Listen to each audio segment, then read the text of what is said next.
Another hand.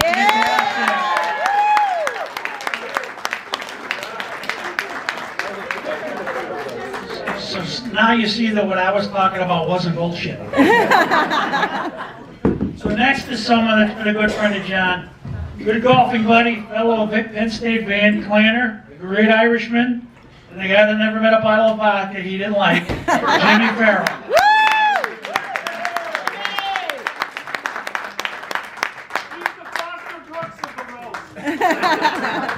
All I can tell you is these guys are tough guys to follow up here. At any rate, I didn't know John till I was in my early 30s, mid-30s, about 30 years ago. We became friends through business. John worked for a trailer company, I worked for a trucking company. What better go together than tractors and trailers? But as much as our business was somewhat related, our personalities were totally different. John's Italian, I'm Irish. My Irish family inheritance comes from my great-grandfather came from Ireland to find a better life in this country. And my great-grandmother put a stop to that. She found it. She tracked it down. John was the same token. His grandparents came from Italy, moved to Dunmore, and they grew up in an Italian neighborhood. Matter of fact, John told me when he was a kid, the guy across the street he thought was in the mob. He said, but he was a really nice guy. He said, every day he gave me $5 to start his car up.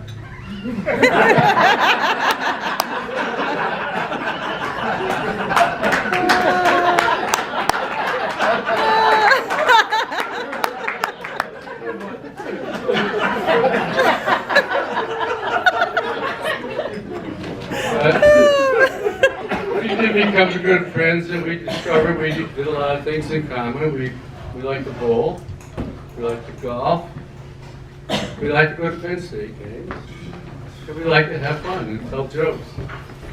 But I gotta tell you, after following these guys, you've heard all the stories, at least a lot of them.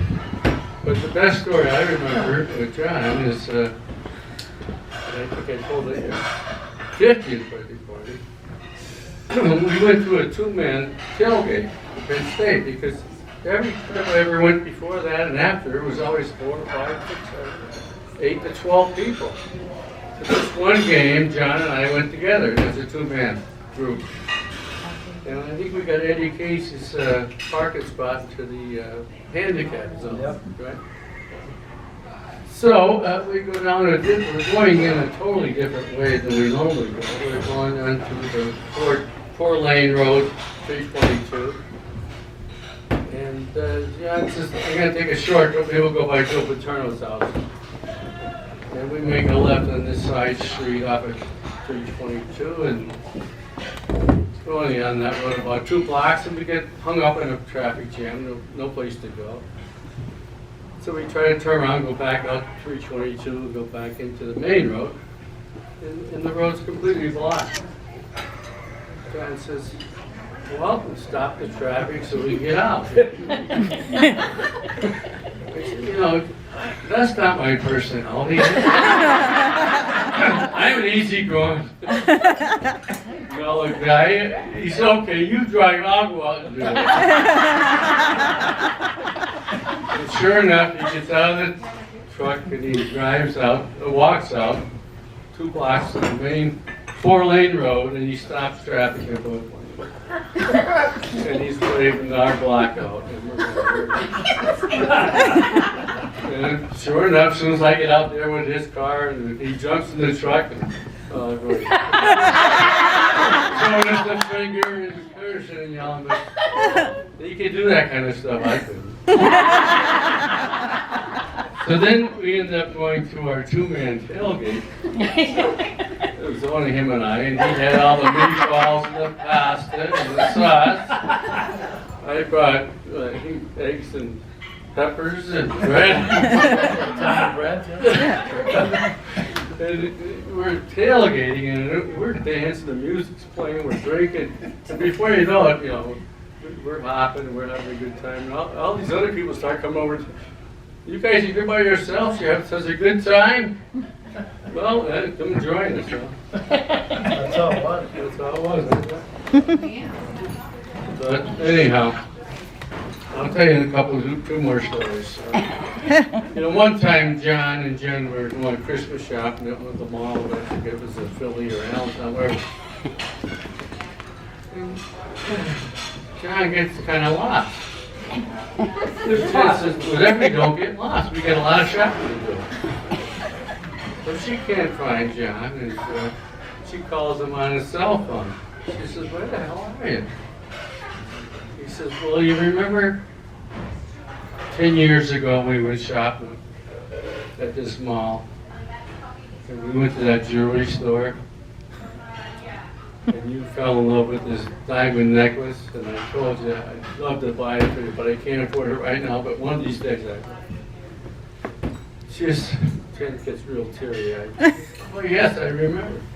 He says, "Well, I'm in the golf shop next to that."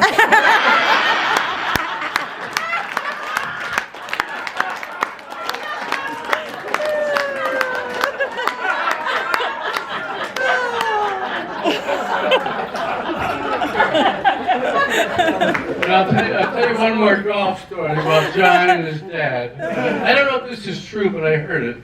John and his dad were members at Elm North Country Club. And a couple years ago, they went to the finals of the championship for their flight. And they come down to after the 17th hole, their time. So John gets up on the 18th tee and hits his drive straight down the middle, about 250 like he always does. His opponent gets up, and sure enough, he hits his drive right into the woods on the right. So they all go into the woods looking for the golf ball. They only got so much time to look. So the guy said to John, "Look at John, you go hit your ball. And give me 2 more minutes to find mine. If I don't, I'll go back to the tee and retake." So John goes over and he hits his ball and actually puts it on the green. He's about 15 feet for birdie. And before the ball lands, where John hits, all of a sudden he hears the guy in the woods yell, "I found it!" And the next thing you know, the ball comes out of the woods and it lands on the green about a foot from the cup. John's dilemma is this: his father goes up and he says, "John, shall I tell the goddamn bastard I picked up his ball, or shouldn't I say anything?"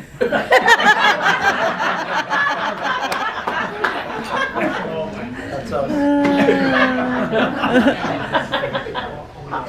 So anyhow, a couple of things I'd like to tell you, John, that you're getting older now. 60? 60. Monday.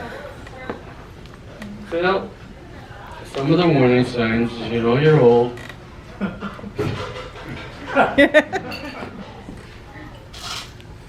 a new man writing. You know you're old. You know you're old when I'm here talking about you. You know you're old when you see your first gray hair sprout on your head of your son. At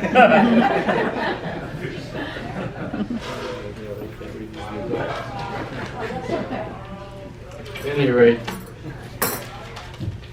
I'll leave it up to Joe Monadag to finish this up. Joe.